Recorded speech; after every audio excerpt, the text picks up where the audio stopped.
Hi అండి, welcome to Kavi's kitchen. Kavi's కిచెన్లో మరో హెల్దీ రెసిపీ బ్రోకలీ పరాటా చేయబోతున్నాను నేను. బ్రోకలీ క్యాప్సికమ్ అండ్ చూడండి, మనం ఎంత wide range of colour vegetables తింటే అంత మనకి మంచిది హెల్త్కి అన్నమాట. So full fibre rich paratha నేను చేయబోతున్నాను. ఇప్పుడు కార్బ్స్ అండ్ ఫైబర్ కలిపి తింటే మనకి చాలా మంచిది అన్నమాట. సో గ్లూకోజ్ స్పైక్ కాకుండా ఉండాలి అంటే, గ్లూకోజ్లోగా రిలీజ్ అవ్వాలి అంటే మనం కార్బోహైడ్రేట్కి ఫైబర్ కలపాల్సింది. So paratha is the best option అన్నమాట. సో ఎలా చేయాలి ఏంటి చూసేద్దాం. ఫస్ట్ అయితే వీటిని మనం సన్నగా తరిగి బాగా వాష్ చేసుకొని ఒక 15 minutes bleaching is nothing but మనం సాల్ట్ వాటర్లో బాగా నానబెట్టేస్తే పెస్టిసైడ్స్ ఏమైనా ఉంటే పోతాయి అన్న ఉద్దేశం. సో ఖచ్చితంగా మనం బ్లీచ్ చేసుకొని సన్నగా తరిగి గ్రైండ్ చేసుకొని పిండిలో కలిపేసుకోవాలి. ఫస్ట్ దీన్ని గ్రైండ్ చేసేసుకుందామా. గోధుమ పిండిలో నువ్వులు వేసాను నేను, కాస్త జీలకర్ర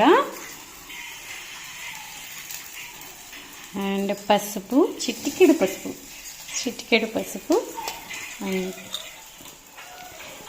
కొత్తిమీర అండ్ మనం గ్రైండ్ చేసి పెట్టుకున్న బ్రోకలీ క్యాప్సికమ్ పేస్ట్ ఇవన్నీ వేసి మనం చక్కగా ఆల్మోస్ట్ ఇందులో ఉన్న వాటర్ కంటెంట్తోనే మనకి సరిపోతుంది. తక్కువ అయితే కొన్ని వాటర్ వేసుకుందాం. సో మీకు కావాలి అంటే పచ్చికారమైనా వేసుకోవచ్చు, ఇందులో పొడికారమైనా వేసుకోవచ్చు. సో నేను పొడికారం వేస్తున్నాను అండ్ దెన్ ఉప్పు వేస్తున్నాను, మనకి రాక్ సాల్ట్. సో కాస్త మళ్ళీ మనం ఉప్పు చూసుకొని చేసుకోవచ్చు, టేస్ట్ చూసుకొని.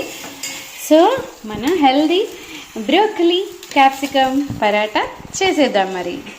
సో మనం పిండి మొత్తం పేస్ట్ అంతా మిక్స్ చేసి ఇలా చేసేసుకుంటే గోధుమ పిండిలో చక్కగా ఇలా అయింది. ఒక్క 5 minutes ఇలా ఉంచేసాను నేను, నానితే చక్కగా వస్తాయి అన్నమాట పరాటా. ఇప్పుడు మనం చిన్న ఉల్లలుగా చేసుకొని చపాతీ పిండిలాగా ఒత్తుకోవడమే అన్నమాట. ఓకే, సో ఇలా తీసుకొని మనం అస్సలు వేడిగా తింటే చాలా బాగుంటుంది.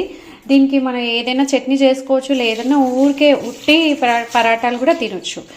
ఈరోజు అయితే మేము ఉట్టి పరాటాలే తింటున్నాము. మనం ఇలా చపాతీలాగే లాటిన్ చేసుకొని, అంటే పుల్కాలాగా, అంటే 3 మూలల రొట్టె కాకుండా రౌండ్గా చేసుకొని చక్కగా ఇలా కాల్ చేసుకుంటే వేడి పరాటా రెడీ. ఈరోజు పరాటాకి మేము అంచు పెట్టుకోవడానికి పచ్చికారం చేసుకున్నాము. సో ఇందులో పొడికారం వేసి పచ్చికారం అంచుకుంటూ తింటే చాలా టేస్టీగా ఉంటుంది అన్నమాట. అండ్ సరే మరి మీకు ప్లేట్లో పెట్టుకొని హాయిగా పచ్చికారం వేసుకొని ఎండకు కూర్చొని సన్ బేదింగ్ చేస్తూ ఆస్వాదిస్తే పరాటా ఎంత టేస్టీగా ఉంటుందంటే చాలా బాగుంటుంది. సో మరి మీరు కూడా ట్రై చేసి ఎలా వచ్చిందో మీకు నాకు చెప్పాలి, ఓకేనండి. అండ్ బ్రోకలీతో ఇంకేం వెరైటీస్ చేస్తారు మీరు, అది కూడా నాకు కామెంట్స్లో చెప్పాలి. బాయ్ మరి.